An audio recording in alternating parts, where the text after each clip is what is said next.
नमस्कार साधक मित्रों, आपका स्वागत है कपालिक परंपरा की इस रहस्यमय यात्रा में। पिछले भाग में हमने जाना कौन थे कपालिक साधक और कैसी थी उनकी परंपरा। कालिकांग दक्षिणांग दिव्यांग मुंडमाला विविष्टांग सृष्टिस्थिति विनाशानांग शक्तिभूत सनातनी गुणाश्रय गुणमयी नारायणी नमस्तुते। आज हम उनके इतिहास, साधना की शक्ति और शमशान के रहस्यों को जानेंगे। आगम पुराण और शिव पुराण में कपालिकों का उल्लेख मिलता है। जाने माने विद्वानों ने शैव संप्रदाय की 4 प्रमुख शाखाएं बताई: पशुपत, कालमुख, कपालिक और आगम मार्ग। इनमें से कपालिक संप्रदाय सबसे रहस्यमय माने गए। इतिहासकारों का मानना है कि इसकी शुरुआत दक्षिण भारत में लगभग 5वीं या 6वीं शताब्दी में हुई। उस समय तंत्र साधना का दौर चल रहा।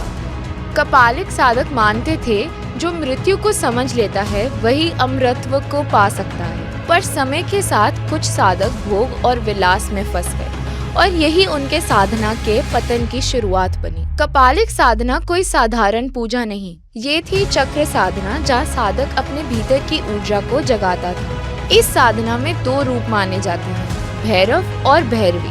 भैरव रूप शिव का प्रतीक और भैरवी शक्ति का प्रतीक। दोनों मिलकर करते थे संयोग साधना, जिसका मकसद था शिव और शक्ति का मिलन, यानी आत्मा और ऊर्जा का एक हो जाना।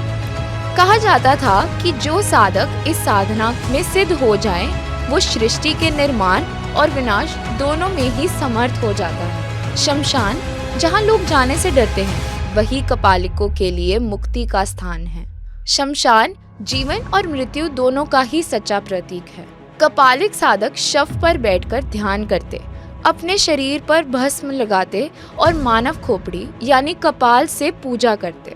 भस्म अहंकार के अंत का संकेत था और कपाल ज्ञान का पात्र। शमशान में वे मृत्यु के भय को जीतते, क्योंकि उनके लिए अमरता का मतलब था मृत्यु से परे देख पाना। समय के साथ कई कपालिक साधक भटक गए।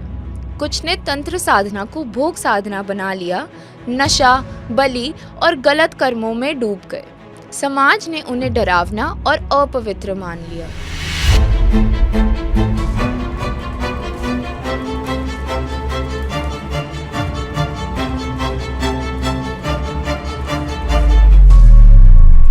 लेकिन सच ये है, सभी कपालिक ऐसे नहीं थे।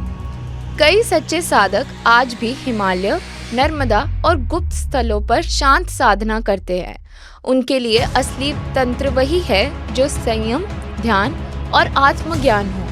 8वीं शताब्दी में जब आदि शंकराचार्य ने भारत में धर्म की पुनर्स्थापना करी, उन्होंने कई तांत्रिक संप्रदायों से संवाद किया।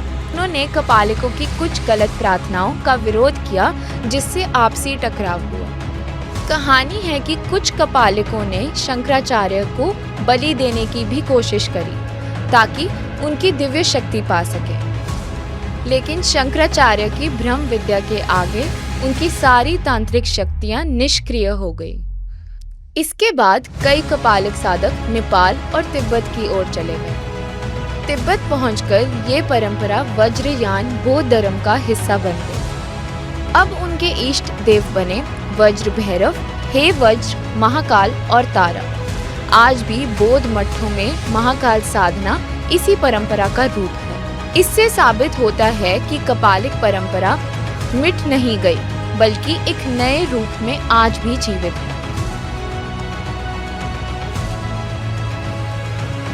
कपालिक साधक जिन देवताओं की आराधना करते थे वह थे माँ काली, भैरव, चामुंडा, त्रिपुर सुंदरी, चंडाली और भगवान शिव। उनका विश्वास था शक्ति और शिव अलग नहीं, शक्ति ही शिव है और शिव ही शक्ति। आज भी नेपाल, असम, अरुणाचल और हिमाचल की कुछ गुफाओं में कपालिक साधक गुप्त साधना करते हैं। वे समाज से दूर रहते हैं, मौन साधना में लीन। उनका जीवन कठिन दिखता है, लेकिन भीतर गहरी शांति होती है। वे मानते हैं जब तक संसार में भय है तब तक काली साधना जरूरी है। कपालिक परंपरा हमें सिखाती है अंधकार से डरना नहीं, उसे समझना चाहिए। शमशान, भस्म, कपाल ये सब प्रतीक है अहंकार के अंत और आत्मा के उत्थान के लिए।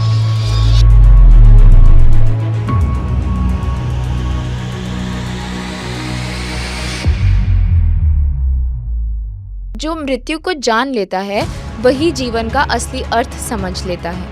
कपालिक साधक मृत्यु से नहीं डरते क्योंकि वे मृत्यु के पार की ही राह खोजते हैं, जहाँ बस शक्ति और शिव का ही मिलन है। अगर आपको ये रहस्यमय यात्रा पसंद आई हो तो इस वीडियो को लाइक, शेयर और सब्सक्राइब जरूर करें ताकि अगला अध्याय आप तक सबसे पहले पहुंचे। धन्यवाद।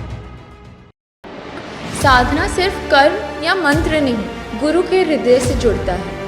हर साधना तब सफल होती है बल्कि वो दिव्य शक्ति है जो साधक को अज्ञान और भय से मुक्त कर बिना गुरु के साधना पूरी नहीं होती। दीनाथ शिव से हुई त्याग और ज्ञान की है और भ्रम को समाप्त करने की प्रक्रिया है।